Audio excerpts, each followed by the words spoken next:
Ya, selamat pagi teman-teman. Setelah tadi kita melihat bagaimana hubungan dokter pasien dan bagaimana juga kodeki, kalau teman-teman lihat maka salah satu yang dihasilkan dari hubungan dokter dan pasien tadi adalah informed consent atau persetujuan setelah penjelasan. Mari kita bahas bersama. Jadi hubungan dokter pasien kalau kita cermati, maka ini adalah dokter dan pasien adalah dua subjek hukum, ya, yang kalau tadi ya pasiennya datang kepada dokternya untuk meminta pertolongan supaya dia terbebas dari rasa sakit, memperpanjang usianya, memperbaiki kualitas hidupnya.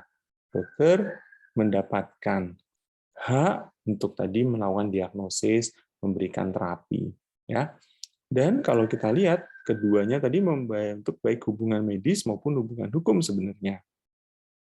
Yang objeknya adalah pemberian kesehatan dan pada pelayanan kesehatan pada umumnya. Jadi pasien itu akan datang pada dokter dengan memberikan tadi kewenangan kepada dokter untuk melihat, mendiagnosis, kemudian melakukan anamnesis dan melakukan tindakan kedokteran.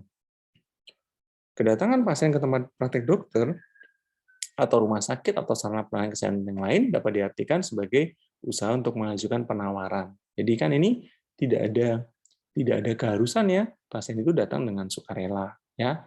Sehingga ketika pasien datang dengan sukarela, dokter akan melakukan upaya tadi pelayanan medis berupa rangkaian tindakan yang meliputi diagnosis dan tindakan medis, ya. Sehingga bisa saja hubungan ini lalu kemudian disebut sebagai hubungan transaksional yang disebut dari hukuman transaksi terapeutik atau perjanjian terapeutik, bahwa kedatangan tadi yang disebut penawaran lalu disambut dokter untuk berusaha sebisa mungkin memberikan pelayanan yang terbaik supaya tujuan daripada pasien tadi datang kepada dokter itu tercapai. Apakah tujuan tadi selalu tercapai? Jawabannya tidak. Dalam konteks ini tujuan tadi tidak harus selalu tercapai, sehingga memang perjanjian terapeutik lebih kepada daya upaya. Apakah dokter tadi sudah berupaya semampunya, seoptimal mungkin, sesuai dengan semua kemampuan yang dimilikinya, bersikap profesional, bertindak sesuai dengan panduan atau standar pelayanan operasional yang tertinggi, dan kemudian bagaimana hasilnya itu disesuaikan dengan tindakan yang optimal tadi. Tapi dia bukan pada hasil, tapi lebih pada daya upaya. Nah, sehingga ya tadi ya perjanjian tadi tidak mungkin menjanjikan kesembuhan, ya, tetapi bagaimana dia melakukan pelayanan kesehatan seoptimal mungkin sesuai dengan standar yang tertinggi supaya dapat tercapai kesembuhan. Dalam melakukan segala upaya tadi, maka dilakukan dengan penuh sungguh-sungguh, ya, mengerahkan seluruh kemampuan dan keterampilan dimilikinya dan berpedoman pada standar profesi. Nah, masalahnya adalah apa? Ada hubungan yang sifatnya asimetri, ya. Kalau dilihat dulu, maka hubungan dokter pasien itu kan paternalistik ya, paternalistik. Jadi kalau dilihat di kuliah sebelumnya, maka dokter knows everything and patient know a little bit something gitu ya. Jadi nah, sehingga karena ada hubungan yang asimetri tadi, maka perlu informed consent ya. Kalau dulu orang tidak terlalu mempedulikan ini. Kalau Anda lihat ya di zaman-zaman abad pertengahan itu tidak terlalu dipedulikan, maka the doctors knows everything gitu ya. Sehingga kadang tindakan medis itu dipaksakan misalnya. Tetapi dalam perjalanan waktu ada kesadaran hukum yang lebih baik dan juga ada peningkatan penghargaan terhadap hak-hak asasi manusia, termasuk dalam hal ini hak pasien, maka lalu diperlukan jelas informed consent. Apa itu informed consent? Sebenarnya proses komunikasi antara dokter dan pasien tentang kesepakatan. Jadi bersepakat untuk suatu tindakan setelah pemberian informasi yang jelas dan rinci dan bisa dipahami. Itulah adalah informnya. Setelah jelas, tahu benar bahwa informasinya ini, maka dilakukanlah persetujuan, itulah concern-nya, ya, dan kesepakatannya. Apakah harus tertulis? Tentu tidak, ya.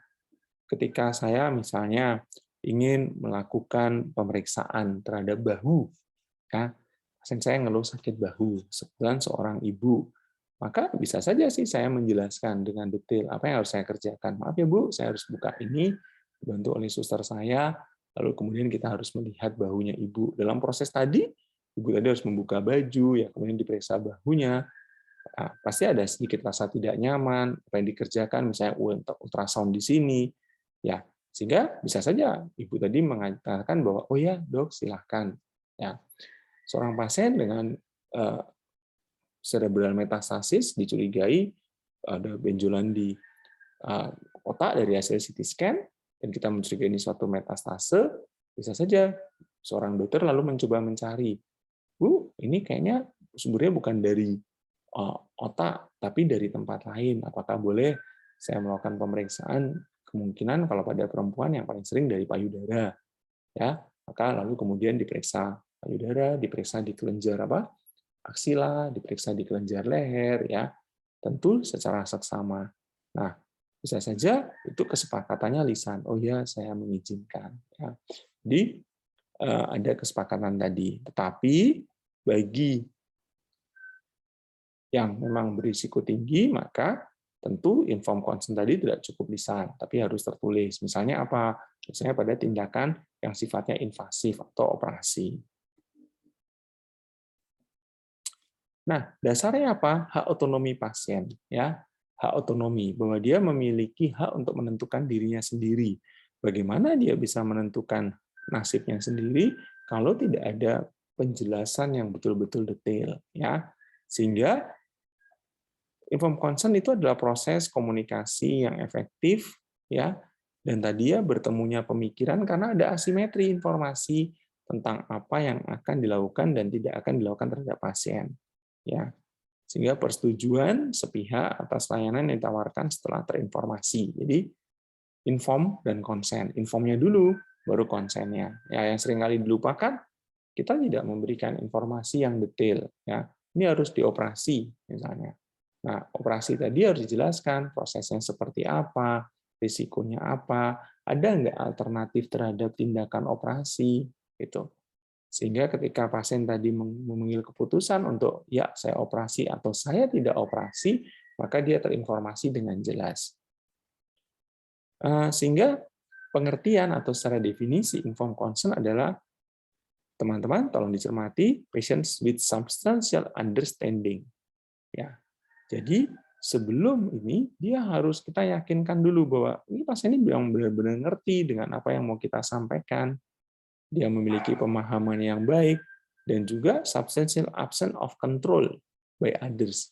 Bahwa dia memiliki otonomi ini, bukan dia tidak memiliki otonomi, ya. Maka lalu kemudian mengikuti perintah dari profesi medis untuk melakukan sesuatu, ya. Jadi benar-benar dia substantial understanding dan bebas dari tekanan pihak manapun untuk tadi mengizinkan atau memberikan otoritas bagi profesi kesehatan dalam hal ini dokter untuk melakukan sesuatu tindakan, ya.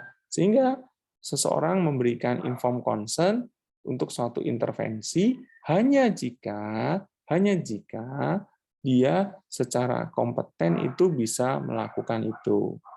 Setelah dia kompeten, sisi yang lain adalah bahwa dia sudah menerima dengan detail prosedur yang akan dilakukan, ya, dan mengambil keputusan tadi secara volunter dan menyetujuinya. Jadi ada komponen-komponennya. Kalau teman-teman cermati, maka tujuan tadi adalah melindungi pasien terhadap segala tindakan medis yang dilakukan tanpa sepengetahuan pasien. Ya, jadi semua tindakan tadi harus dilakukan sepengetahuan pasien. Ya, Bu, Pak, saya akan memasang infus, saya akan memasang kateter, itu kan disampaikan. Mungkin ada proses tidak nyaman dalam pemasangan ini, ada rasa nyeri. Oh iya, silakan. Jadi ada persetujuan kalau pasiennya sadar.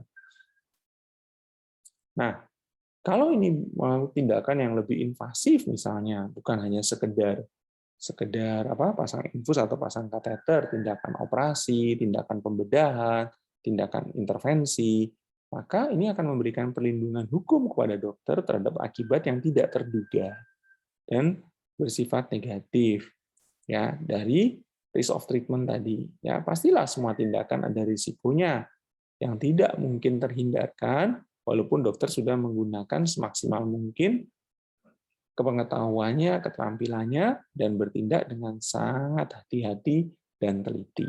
Ya, dia sudah sesuai dengan prosedur, sesuai dengan standar profesinya, sesuai dengan keterampilannya. Ini orang yang kompeten, tapi ada tetap risk of treatment. Nah, kalau seperti itu, maka tujuan dari informed consent tadi adalah memberikan perlindungan hukum. Maka kalau teman-teman lihat ya, ada elemen-elemen dari informed consent. Ada threshold elemen, ya preconditioning. Jadi ini harus jelas dulu, baru bisa di informed consent loh. Kalau dia tidak kompeten, ya maka proses informed consent tadi dengan walinya. Ini kompeten nggak? Ya, kompeten untuk memahami, ya, dan memutuskan. Volunteer, bahwa dalam pengambilan keputusan tadi dia tidak boleh di bawah tekanan, ya siapapun. Lalu setelah ini threshold elemennya terpenuhi, bahwa ini orang yang bisa diberi penjelasan nih, maka lalu ada informasi elemennya. Apa saja? Misalnya disclosure, ya, hak dan ketentuannya, material information-nya. Lalu kemudian rekomendasi. Ini loh tindakan yang akan dikerjakan. Pilihannya 1, 2, 3. Dari 1, 2, 3 ini risikonya 1, 2, 3. Alternatif tindakannya adalah 1. Risiko tindakannya ini, alternatifnya ini. Ya, yang Anda jalankan adalah seperti ini. Detail dijelaskan. Lalu, apakah Anda paham tentang ini daripada yang 3 dan 4 tadi? Lalu kemudian itu informnya. Lalu konsennya, maka lalu kemudian dia mengambil keputusan dan memberikan otorisasi. Ya, otorisasinya secara tertulis bahwa saya menyetujui tindakan yang akan dilakukan setelah saya benar-benar paham. Nah, pemberian persetujuan adalah orang yang kompeten, ya, dewasa, secara mental sehat, bisa memahami, atau yang mewakili, bisa saja yang mewakili kalau kondisi kesehatan orang yang tadi, pasien tadi tidak memadai, bisa saja suami, istri, anak yang kompeten, atau orang tua, atau saudara sekandung, wali, atau juga pengampunya. Nah, kompeten itu siapa? Menurut hukum, dewasa. Undang-undang di atas usia 21 tahun atau pernah menikah, atau sudah menikah. Sadar, ya, jadi alert. Kesehatan mental cukup, tidak retardasi mental, tidak berpenyakit jiwa, ya, sehingga mampu membuat keputusan medis. Wacana sih bisa saja kalau ini kompeten, ada batasan usianya mungkin bukan 21 tapi 18 atau usia 16, atau bukan hanya konsen tapi asen, bahwa ketika tadi orang tua mengambil keputusan, anak juga harus memberikan tanda tangannya, itu asen kalau dia di atas 12 tahun. Kompeten menurut keadaan fisik, ya, misalnya mengalami nyeri yang sangat hebat, itu masih debatable, ya, jadi kesakitan hebat, aduh sakit sekali, ya silakan lakukan apapun untuk mengurangi kesakitannya. Ya, mungkin dia secara mental itu alert, tapi karena kondisi sakit yang sangat hebat, dia kehilangan kompetensi, ya, untuk mengambil keputusan-keputusan yang penting. Kompeten menurut kesehatan mental, ya, sakit jiwa kita harus lihat dulu, ada yang minor psikiatri, ada yang major. Mungkin yang ini yang major, ya. Jadi tidak harus semua diagnosis sakit jiwa itu kehilangan kompetensi. Nah, informasi yang harus diberikan, diungkapkan dan dipahami, jujur dan benar. Nah, ini penting, ya. Keadaan kesehatan pasien. Ini apa sih kondisinya? Oh, ini ada perdarahan di otak. Karena perdarahan di otak dengan ukuran di atas 30 cc, maka dilakukan rencana kraniektomi, pembedahan otak. Pembedahan otak ini akan dilakukan dengan pertama mencukur rambut, dengan bius umum, akan ada prosedur pembedahan otak, akan ada prosedur pembedahan otak mungkin sekitar 2-3 jam, tergantung dari nanti yang dihadapi, pasien harus dibius umum. Alternatifnya, ya konservatif. Risiko kalau ini dilakukan pembedahan tentu ada risiko infeksi, risiko perdarahan, risiko bius, berapa persen. Kalau ini dilakukan dengan hanya terapi obat, risikonya adalah perdarahan tadi bisa dengan cepat membesar, ada pembengkakan, penekanan pada otak. Risikonya adalah sekian, sekian, sekian. Ya. Prognosis terhadap tindakan, apa yang mau dicapai terhadap tindakan ini, apakah hanya sekedar memperpanjang kehidupan atau memperbaiki kualitas hidup, kemungkinan komplikasi daripada tindakan, perkiraan lama rawat inap, perkiraan harus masuk ICU berapa lama, itu juga dijelaskan. Nah, itu informasi yang detail ya terhadap tadi tindakan. Yang itu harus jujur dan benar ya bahwa tindakan tadi memang tujuannya adalah ini, risikonya ini. Kalau dilihat di pasal 45 Undang-Undang Praktek Kedokteran, maka penjelasan tadi sekurang-kurangnya tentang diagnosis dan cara-cara tindakan medis, tujuan yang dilakukan, ada nggak alternatif tindakan lain, dan risikonya, termasuk risiko dan komplikasi yang mungkin terjadi, dan prognosis terhadap tindakan yang akan dilakukan. Jadi, diagnosisnya apa, tata cara yang kita mau kerjakan apa, tujuan dari tindakan medis tadi apa, ada nggak alternatif tindakan, dan risikonya, risiko tadi harus dijelaskan, bahkan mungkin dalam bentuk angka atau persentase, itu lebih mudah dipahami, termasuk semua kemungkinan komplikasi. Pemberi informasi siapa? Ya dokter yang akan melakukan tindakan, atau salah satu dari anggota tim pelaksana tindakan. Ya sebisa mungkin DPJP-nya ya, sebisa mungkin DPJP-nya. Atau dokter yang memperoleh delegasi dari dokter yang melakukan tindakan, asalkan dia mampu memberikan penjelasan. Ambil contoh, misalnya ini pasien di UGD, perdarahan otak. Ya. Bisa saja inform consent-nya tidak langsung diberikan pada dokter bedah sarafnya, tapi bisa saja dilakukan oleh dokter yang diberi wewenang, dokter UGD-nya. Ya, berarti ada delegasi di sana. Sepanjang dia mampu memberikan penjelasan dengan detail. Nah, siapa ke siapa dijelaskan oleh dokter ya. Kalau perawat sih lebih pada komplementer ya, informasi-informasi tambahan. Kalau di Permenkes itu jelas ya oleh dokter yang merawat ya atau tenaga kesehatan. Tapi sebisa mungkin sih DPJP.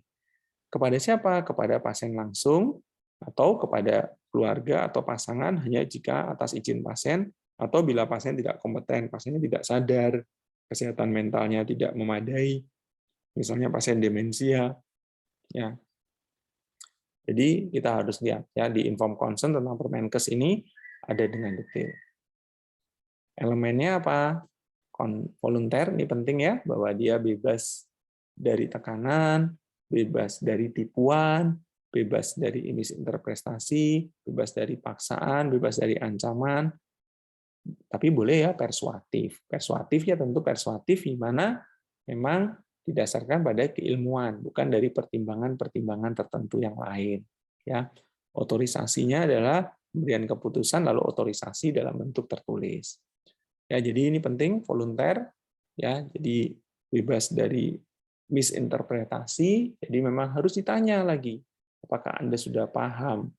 Apakah sudah paham atau bahasa yang disampaikan terlalu teknis, bahasa yang disampaikan terlalu apa? Berbau medis yang kadang tidak dipahami oleh pasiennya. Nah, jenis concern itu ekspres ya dinyatakan baik itu lisan ataupun tertulis. Ya, biasanya khusus untuk yang tindakan-tindakan yang berisiko invasif atau berisiko tinggi lebih baik dalam bentuk tertulis. Ya, bisa saja tidak konsen tadi tidak dinyatakan, tapi langsung dalam bentuk tindakan pasien tersirat, misalnya. Ya. Misalnya, Bu, Pak, saya akan melakukan pemeriksaan ini, ya dia, ya baik itu, tapi apa dia langsung buka bajunya untuk diperiksa. Jadi ya tindakannya saja ya. Tapi bagi tindakan yang sifatnya invasif, berisiko besar, maka harus tertulis. Nah, di pasal 45 Undang-Undang Praktek Kedokteran, persetujuan dapat diberikan secara lisan maupun tertulis, tapi setiap tindakan yang mengandung risiko tinggi, maka ini tindakan operasi atau tindakan invasif, persetujuan tadi harus dalam bentuk tertulis. Boleh nggak penolakan? Jelas boleh, karena dia akan memiliki hak otonomi. Ya, penolakan juga sebaiknya tertulis. Ya, juga melalui proses yang sama, pemberian informasi dan diskusi. Persetujuan dapat juga dibatalkan asalkan sebelum tindakan dilakukan, ya. Setuju, ya, dilakukan tindakan operasi, lalu kemudian setelah berembuk dan sebagainya, lalu sebelum tindakan itu sayatan dilakukan, dicukur dan sebagainya, saya menolak, itu boleh, ya. Pembatalan harus tertulis dan dicatat dalam rekam medis. Lingkup concern bagaimana terbatas pada hal yang telah dinyatakan sebelumnya, ya. Jenis tindakan medis. Jadi dokter dapat bertindak melebihi yang telah disepakati hanya apabila gawat darurat dan butuh waktu yang singkat. Jadi lingkup concern-nya, saya menyetujui tindakan ini, ya. Tapi misalnya ada pada waktu tindakan ada perdarahan yang hebat, ya, ada kondisi gawat darurat atau ada sesuatu yang ditemukan durante daripada tindakan, maka itu bisa saja dilakukan tindakan yang melebihi dari yang telah disepakati. Proxy concern, maka bisa saja kalau pasien tadi tidak mampu memberikannya secara personal, maka bisa oleh pihak lain, diberikan oleh orang lain. Maka concern tadi harus benar-benar dipahami juga sebagaimana yang harusnya dipahami oleh pasien. Ya, baik buat pasien, bukan baik buat orang banyak. Ini yang penting ya. Jadi pertimbangan tadi harus benar-benar secara objektif, ya, diusahakan benar, kita memberikan informasi yang betul, ya. Karena apa? Ketika pasien tidak mampu memberikannya secara personal, maka itu harus diberikan oleh orang lain. Yang urutannya adalah pasangan, anak, ortu, saudara kandung. Ya, pasangan ini urutannya juga harus jelas ya. Pengecualian kalau ada gawat darurat medis, ya. Ancaman terhadap kesehatan masyarakat. Ini juga ya, misalnya kondisi pandemi, ya. Maka lalu kemudian waiver atau pembatasan hak pemberian konsen, pasien tanpa tidak kompeten, ya, tanpa pendamping, atau clinical privilege tertentu, ya. Tidak perlu persetujuan dalam keadaan gawat darurat untuk menyelamatkan nyawa pasien, atau bila tadi ya tidak terdapat keluarga terdekat pasien dan waktu tidak cukup untuk memberikan penjelasan kepadanya. Ya, pasien datang dengan gawat nafas, ya, ditemukan di jalan, maka itu harus dilakukan tindakan dulu, ya. Mungkin intubasi, ya, tindakan penyelamatan jiwa dulu, karena itu memang gawat darurat, ya, mengancam jiwanya untuk menyelamatkan nyawa pasien. Pada kondisi pandemi seperti hari ini, maka juga ada untuk kepentingan orang banyak seringkali tidak diperlukan persetujuan, ya, misalnya screening massal gitu ya, itu karena ini memang pandemi ya tidak diperlukan persetujuan, maka ini harus dikerjakan. Dianggap tidak cukup untuk menerima dan memahami informasi, misalnya anak-anak, pikun, demensia, ya, lalu kemudian pasien dengan retardasi mental, sehingga ditakutkan akan memperburuk kesehatannya. Ya, maka kalau pada anak-anak, umumnya orang tua dianggap yang mewakili, ada wacana di atas 12 tahun ada ASN, jadi anaknya juga bisa memberikan diberi penjelasan juga. Bila penolakan tadi dapat mengakibatkan penderitaan si anak, fisik mental yang irreversibel, maka dapat dibatalkan oleh pengadilan. Jadi bisa saja diajukan banding, misalnya ketika ini jelas ya tindakan ini operasi harusnya, tetapi orang tua itu menolak, ya, maka bisa saja diminta untuk dibatalkan oleh pengadilan. Ya. Tanggung jawab, nah ini yang penting juga ya, bahwa persetujuan tindakan kedokteran tidak menghapuskan tanggung gugat hukum dalam hal terbukti adanya kelalaian. Jadi kalau tiba-tiba ada kelalaian di sana, bukan berarti informed consent tadi membatalkan atau menghapuskan tanggung gugat hukum. Ya, yang kalau ada kerugian pada pasien, selama tadi bahwa ini akibat daripada kelalaian, bukan risk of treatment. Nah, masalah dalam hal pemberian informed consent yang harus menjadi wacana dan pemikiran bersama buat kita, pertama adalah bahasa terlalu teknis, ya. Bahasanya bahasa medis yang seringkali tidak dipahami dengan baik. dokternya enggan. Ya, gitu ya Bu, paham ya? Gitu. Sudah paham ya? Itu apa? Pasiennya juga sedang stres emosional ya. Dokter buru-buru, sementara pasien karena dia stres emosional mungkin harus ditunggu dulu ya. Pasien dalam keadaan tidak sadar atau ngantuk, tidak ada waktu untuk tanya jawab ya. Baru mau bertanya ya sudah ya, nanti tolong ini kalau tanda tangan. Keluhan dokter, pasien tidak mau diberitahu ya. Karena tadi ini harusnya ada tindakan seperti ini. Oh, enggak mau saya enggak mau, saya takut. Baru mau dijelaskan saya nggak mau. Pasien tidak mampu memahami ya, atau risikonya terlalu umum atau terlalu jarang ya. Jadi ini kan harus juga dijelaskan ya, walaupun terlalu umum atau terlalu jarang ya. Kalau situasi gawat darurat maka waktu itu sangat pendek. Jadi jangan sampai nyawa tadi menjadi terancam gara-gara tadi ya tidak ada kesempatan untuk memberikan penjelasan. Jadi nah, risiko itu harus dijelaskan ya, walaupun umum dan mungkin cukup jarang. Dokter bertanggung jawab atas diperolehnya persetujuan tindakan kedokteran secara adekuat sebelum tindakan dilakukan. Jadi ya DPJP-nya harus betul-betul memahami bahwa persetujuan tindakan kedokteran tadi sudah dilakukan. Sarana Yankes bertanggung jawab untuk menyiapkan sarananya. Adanya persetujuan tindakan kedokteran hanya melindungi dokter dari tuntutan akibat terjadi risiko, bukan akibat daripada kelalaian. Misalnya lalu kemudian ada kasa tertinggal, ada aparatus yang tertinggal, itu kan bukan bagian dari risiko, itu dia tidak melindungi dokter dari tuntutan. Nah, dinyatakan sebagai itu unsur yang kesengajaan, ada kesengajaan di sana apabila tidak setuju terhadap tindakan tapi tetap dilakukan. Jadi jarang ya.